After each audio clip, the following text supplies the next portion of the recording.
Hi love, so I'm editing this video. I just want to give you guys a heads up that the audio is not so good and I also noticed this when I was editing my other video, but I am using a new camera. I'm just trying to figure out all the knickknacks, you know, with the filtering, the quality, the sound and everything, so please forgive me for that, but I will get this together. I'm just trying to give you guys better quality content, so I'm just giving you guys a heads up, so I hope you guys enjoy this video, and I'll see you guys in this next clip. Deuces. Hi loves, welcome back to my YouTube channel. I'm Jimmy Devana, and I'm back with another video. So clearly guys, we're going to be doing a Talk Smack video with me today. We are on episode 2. So I have some seafood today, okay? Check her out. And no, I'm not too happy about it. Let me just say that because I did ask for my sauce on the side, and the guy was like, did you say? Yes, I said it. So I'm not gonna vent about it no more. I was gonna come on here and vent about it because I was so upset about it, but at this point I'm hungry. So I got snow crab, shrimp, hellish shrimp, and potatoes and corn. Today is gonna be a juicy story time. Like, y'all know I come with the juicy story times. Yeah, I come with the juicy story times. But let's get this poured out. Y'all see that steam? Ooh. Oh, I didn't take grace. Let me take grace. Alright, thank God for the food that was received. Living nurse and side bodies. But today and tomorrow, best the cooks, best the people that's about to receive. In Jesus' name, pray. Amen. Alright, so let me make a little what's that called? A thumbnail. Y'all read the title.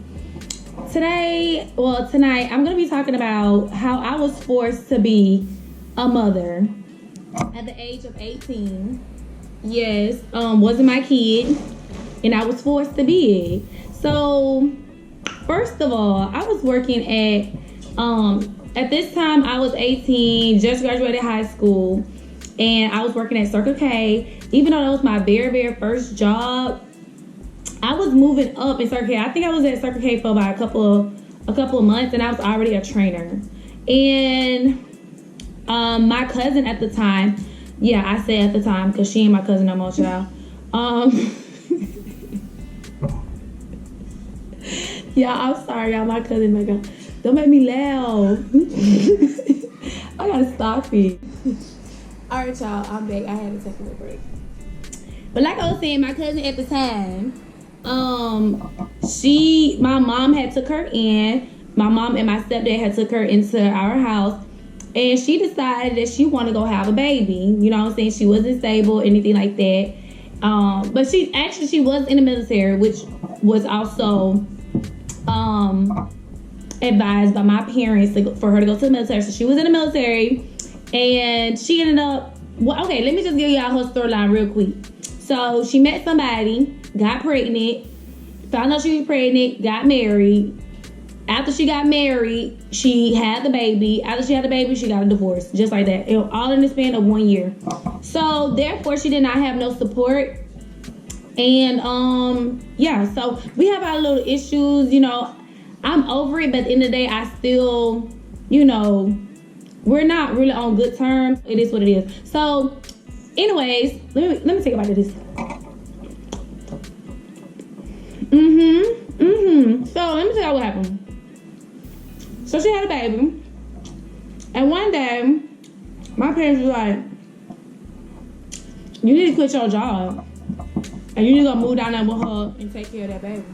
Help her take care of that baby."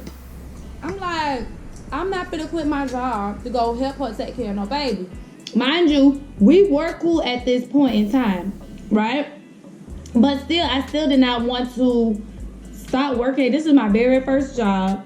And you want me to go take care of help her take care of somebody's baby. I'm supposed to be at her house while she at work, okay? So only 8 hours out of the day, which is still a long time for not to be getting paid, okay?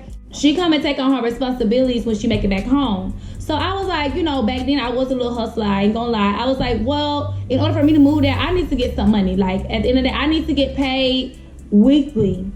So the most that she could afford, which was a lie, but at the time I didn't know. So the most that she could afford was $50 a week. So I was like, okay, I'll come there for $50 a week for a couple of months until you get on your feet, pretty much, until you get her in daycare. And then I will come and I will help you take care of the baby. Child, it ain't go nothing like that. First of all, I knew it was gonna be a problem when I was trying to put my stuff in her trunk, and she didn't want me to put my stuff in her trunk, talking about something I had too much stuff. I'm like, baby, I need my clothes. And I did slap her that day, but it was just, she was just making me so mad. I'm just like, girl, like, she took all of my stuff out of her car and she put it on the ground. And that was God telling me, this is a sign that you don't need to move in with her. But you know what? I'm like, my mama said, my stepdad was saying like, okay, she really needed help. And I told my stepdad, I said, I did tell him, I said, it's not gonna work or whatever, but they talked me into doing it. So, mind you, she lived like a few hours away, so we had to be in the same car together, riding there together. So I'm like, we trying to pretty much come up with something that's gonna be suitable for the both of us. Yes, it's your house, but at the end of the day, baby, I'm moving there, so you gotta make me feel comfortable. So she tried to put all these rules, girl. Oh, girl, she tried to have all these rules. So we ended up having to share the car. So she was like, the only thing is, like, just make sure you let me know, like, if you want to use the car or whatever. So we have to communicate about the car since we have to share the car, because that was one of my complaints. I'm like, I ain't got nowhere around because I had to give her the car that I had. I had to give it to her. So, yeah, my parents, they real trifling. Y'all already know that. If you don't know how trifling my parents is, go ahead and watch that Exposing My Childhood Trauma video that I posted a couple days ago. But yeah, so I still love my mama, but don't. Anyway, so we get to her house, everything all fine and dandy, whatever. Baby, she started getting comfortable, and I'm talking about real comfortable. Like, she was not coming home. She would be laid up with some other dude that wasn't her baby daddy. And I'm like, girl, you need to be home with your kids. So now I'm a mother, because not only am I watching her for your 8 hours, I'm watching her in the morning, I'm watching her at night, I'm changing her diaper, I'm doing everything. She didn't even, when her baby got a fever and I called her, she was sleeping with that man. When her baby got a fever, she did not even come to the hospital. I had to go to the hospital, take her baby to the hospital. I had all her baby information. I had to take her baby to the hospital, everything, because her baby was sick. And, excuse me, this baby did not ask to be here. So at this point, I'm like, your mama just ain't no good. That's just what it is. Your mama ain't no good. And I'm just going to have to take care of her until I figure out how to, like, move. So I was taking care of this baby for a good 9 months. I kid you not. And ask me, do this baby know who I am today? No. I think she about 10 or 11, maybe 12. I don't know how old she is. But she do not know me. If she saw me today, she probably won't even know my name. So at first I used to feel some type of way about it, but I don't feel no type of way about it no more, because it's like, girl, I got my own life to live. And I'm not about to live my life acting, with regret or grudges or anything like that. Hold on 1 second. Okay, so yeah. So after I took the baby to the hospital, whatever, we came back home, and I had to give her the medicine and all that stuff or whatever. So I told her, this is when I was like, okay, enough is enough. Like, I need to call her. Well, I did say, okay, I could tell that her mom was a deadbeat, So I wanted to make sure that I was taking care of her, but at the same time, I need to have a conversation with her. And this is actually when I called my parents, and I let them know. I said, hey, this is what's going on. I said, she has not been home. She has not been taking care of her kids. I cook, I clean, I do everything around the house. And I'm taking care of this baby. And I was losing so much weight. First of all, during this time, I was trying to get in the military. I was trying to get in the military for 3 years. And the reason I could not get in the military, because I could not gain the weight. And with me being there for almost a year with her, I was so skinny. I'm gonna insert some pictures here. You can see my collarbone. But I didn't even notice I was that skinny until like after I moved out, and then I had to go to the doctor. Everything it was like, because I was like, something ain't right. And then the lady was like, baby, you must be stressed out. I said, you know what? I am stressed out. I'm stressed. So anyway, so we did have a conversation. My mama was like, okay, just stick it out for a couple more months, whatever. We're gonna have a talk with her, and we're gonna try to make it, try to make her do better.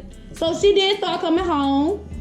She was still out there slutting, but she was just coming home a little bit earlier. Instead of coming home at 3 o'clock in the morning, sometimes she would stay overnight. She'll just come like 12, midnight. Baby, by that time, baby, your baby sleep. So yeah, she was coming home a little bit earlier, but it still wasn't good enough for her to, take care of her baby. So, what happened after that? Oh, so then I ended up meeting this guy. And he was cool or whatever, and pretty much we got into like a situationship because we wasn't in a relationship, child. Because I'm still talking to my other little peoples, but he was like legit taking care of us because at this point she was not paying me them $50 a week. Let me just say that she was not paying me those $50 a week. She kept complaining, saying that, oh, I gotta do this, I ain't got it. You know how people is when they really don't want to pay you. And so he was taking care of us. He was putting food in the house. He was making sure I had gas whenever, because sometimes she'll be like trying to leave me in the car, trying to make me feel better by leaving me in the car because she'll be laid up and stuff, whatever. So she'll leave me in the car, so he'll make sure I got gas in the car. He'll take us out to eat. Like, he was taking care of me and somebody else's kid. Like, it wasn't even my kid at that. So it's like, it's just crazy. So he did that for a couple months, maybe about 4 months.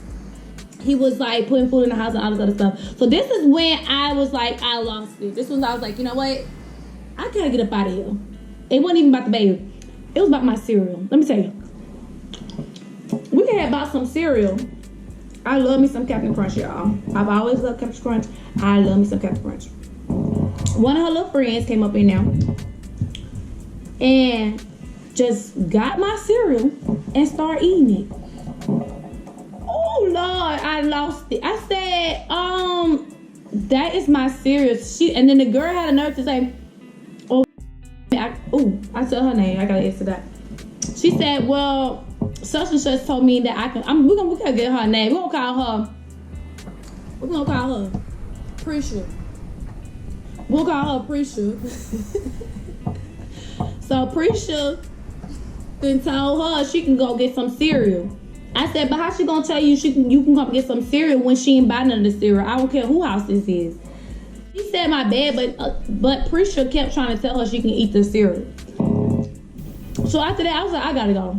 Cause this girl ain't got no respect. She been had no respect, but when it comes to my food, like, you don't have to play with me with my food. Like, no. It ain't happening. It ain't happening.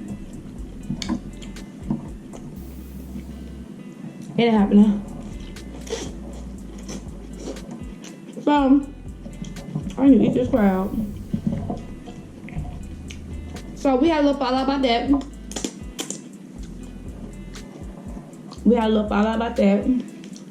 And this is when I decided to leave.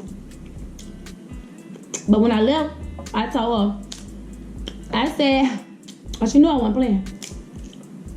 So I added up all the $50 for each week for 9 months. I said, hey, this is how much you owe me. And I said, if I don't get my money, by the end of the week, I'm suing you. And I'm going to report you to the military. Because I already got one of her friends kicked out of the military. That's a whole nother story. If y'all want to know how her friends snuck me, when I had a baby in my hand, she did call me and she said she was sorry, but whatever. It just gave me a little flashback. So, I ended up moving out, whatever, and I said, you owe me all this. So if you don't pay me, then I'm gonna sue you. I'm gonna try to get you kicked out, because we had a contract. It was a verbal contract that you're gonna be paying me $50 a week, and you never paid me not one dime, not one. And so she paid it to me in 2 days. I don't even think she waited till the end of the week. She paid it to me in 2 days, and then after that was about it. Actually, I think I even had her baby when her baby was 1 year old, because I got a picture of her and of the baby when I had bought the baby a cake, a birthday cake, and all that. So that's the end of the story. But this is my thing now. I am almost 30 years old. And I've been to therapy. Not just for this, but this was a part of my therapy session. And I actually called her, tried to have a conversation about it. This girl would not have a conversation. She would apologize. She won't,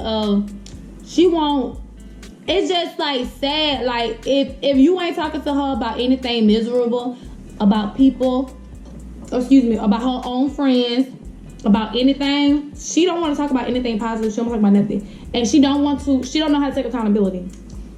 The fact that I was 18 years old, I shouldn't have had to do that. I mean, for one, it's not even her. It's not her. It wasn't her decision for me to go, and I already had a conversation with my parents already. But I was trying to, close it. I was trying to close the bridge, find closure with it. So I, went to therapy and everything, and I, tried to have a conversation with her about it.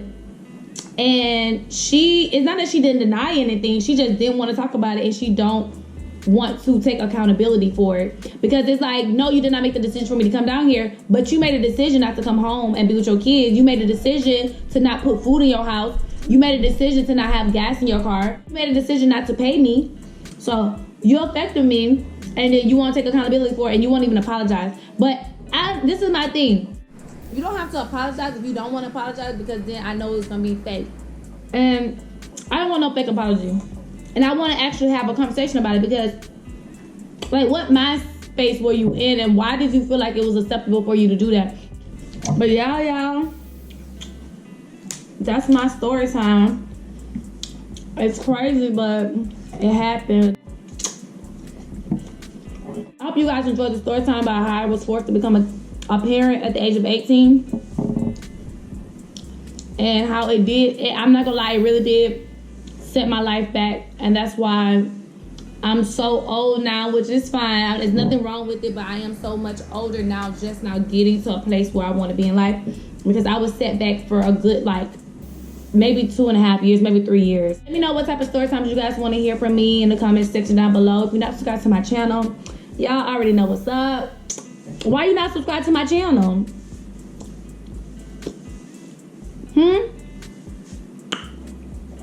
Because I know you watching it. Oh, that was spicy. So go ahead and subscribe to my channel and hit the like button while you at it. Hey, hit the like button while you at it. Hey, hit the like button while you at it. And I'll see you guys in the next video. Deuces.